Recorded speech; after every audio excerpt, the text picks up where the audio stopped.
arrived here, like I had a lot of issues with cannot enter university or cannot enter college because of my that I don't have like certificates.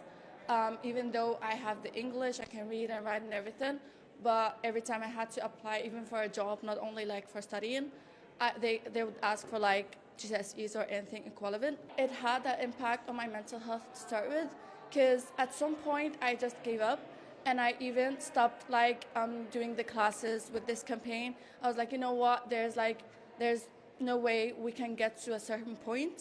So I told my family, you know what? I don't want to study anymore. I'm just gonna find a job and then continue like that.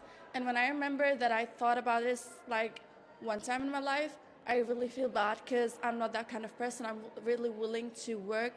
I'm really willing to study and do higher education. And as all of the people here, everyone has their like big dreams they want to like catch up to. But at some point we gave up, because like knowing that there's nothing to do, like we cannot work, especially when we're like asylum seekers, we're not allowed to work. Even when we became refugees, they would ask for certificates, as I mentioned before.